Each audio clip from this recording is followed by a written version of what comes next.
In May 2017, the second SCAPE cross-border seminar was organized in the city of Middelburg in the Netherlands. The European project SCAPE stands for Shaping Climate Change Adaptive Places. 6 projects in Belgium, Flanders, the Netherlands and Great Britain will be developed in a way that they are resilient to climate changes. The issue is very important in the Netherlands because, as you know, that all the water, yes, is sometimes above the land. So, especially here in Zealand, we consist of all different islands. So, most of the land is lower than the sea. So that's why it's the issue of climate resilient landscapes are so important for us, especially here in the south of the Netherlands. Because it's a really problem of the last, I think, 5 or 10 years, that we have extremely dry periods and extremely periods with a lot of rainfall. So all technicians in the past only were thinking about the rainfall, and they had a moderate system of a basic, yes. But because of the extremely fall of rain, we had lots of problems the last years, especially in the towns and in the urban fringe. So we have to think about how we can solve that in an integrated way. In the Netherlands, the SCAPE project looks at the Essenveld area in the city of Middelburg. SCAPE in Holland is the project Essenveld, and Essenveld is the next expansion from the city of Middelburg. And nowadays it's still an agricultural field. And we hope to build the first houses in 2021.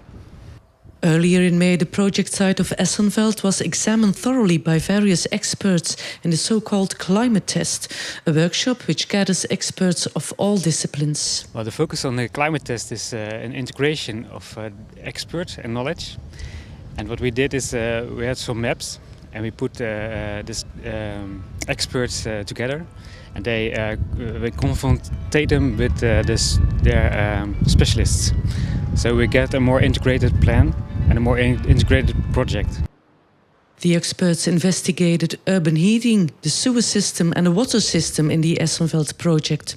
According to the water board Scheldestromen, the quality of the surface water is in danger. Essenveld is nearby this channel, and is very sealed. And we expect that in Essenveld the homes were confronted with the salinization of this channel. So it's one of the issues we have to deal with in that landscape.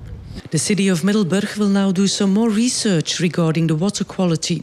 They want Essenveld to be totally climate-proof and will use renewable technologies and infrastructure. Thanks to SCAPE, we're thinking different about the project. So we're building white houses, and we're making green roofs, and we're taking care of the green of the plants and the trees, and we're taking care of the draft, so that the temperature will not be high, or less high than expected. And without SCAPE, I think we wouldn't have thought about those ideas. During the seminar in Middelburg, the results of the climate test are presented to the other partners. In September, the climate test will take place in Brighton and Hove. It's going to be a very useful process, and yesterday we learnt the importance of engaging stakeholders and how much added value that can give to your project. We already do a lot of consultation in Brighton and Hove, but never over a project like this where we're addressing flooding. So this is going to be a new area for us. The Dutch expert Gerard van Keken pointed out that you really need to involve the stakeholders from the very beginning. He supports the stakeholders engagement model. It takes time and costs more in the beginning, but finally you'll benefit from it because it reduces conflicts.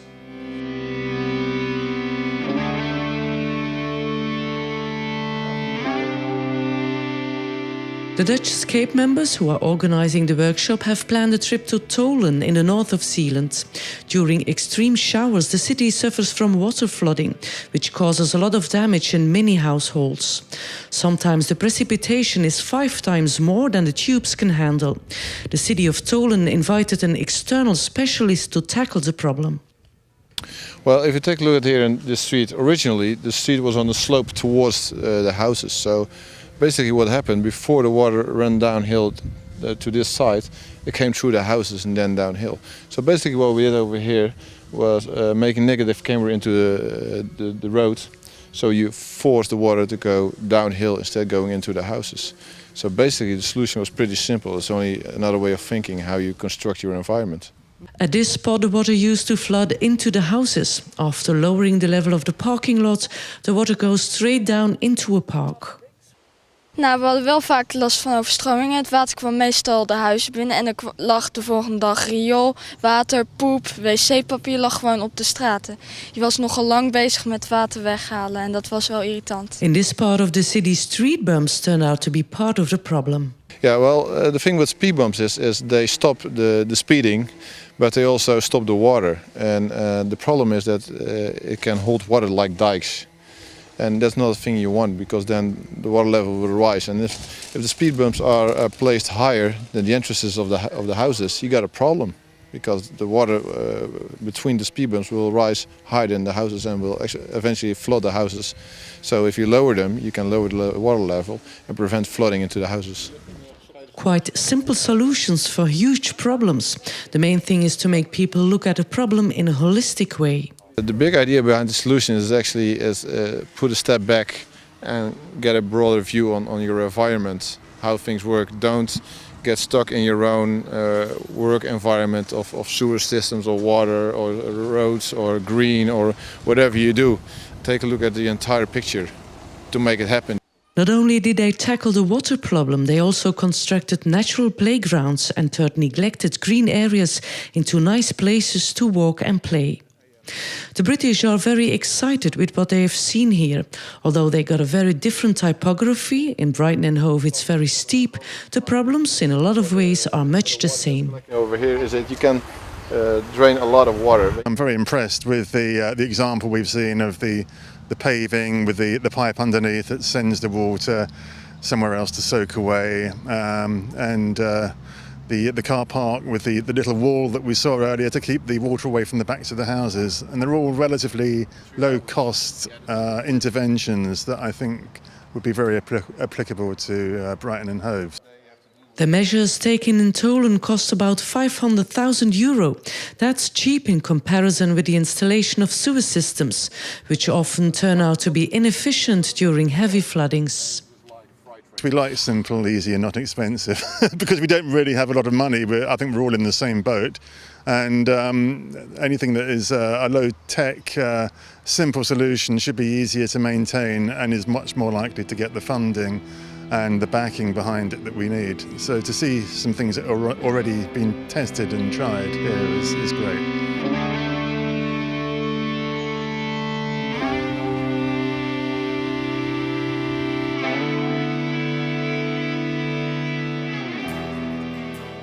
In order to bring the SCAPE project to a good end, a joint strategy report is made up.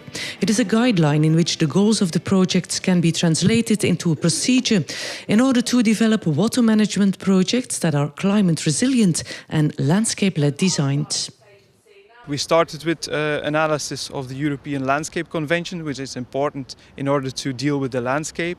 Of course, we looked into the projects which are on the moment developing. We reflected on this occasion, and of course we looked into water management strategies. What are the possibilities there, on which way water management can be climate resilient, and the combination of these three aspects resulted in the strategy we are developing for the moment. SCAPE started in September 2016 and ends in August 2020. So far there have been workshops, trainings and climate tests. Knowledge on water management, landscape-led design and the importance of involving stakeholders is being shared. By the end of 2017 they will start with a project on the East Bank in Ostend. That will be the first major investment. In the meantime, the partners want to enhance the communication. Communication is very important. We have some Facebook pages, we have a project website where we are really trying to make it more visual, to really show people good examples of climate adaptation. There are very various projects in the European Union about climate adaptation, but we really want to show that SCAPE is a really strong brand, and we will have a good no-nonsense story, but just a very good example, and we will have to show it.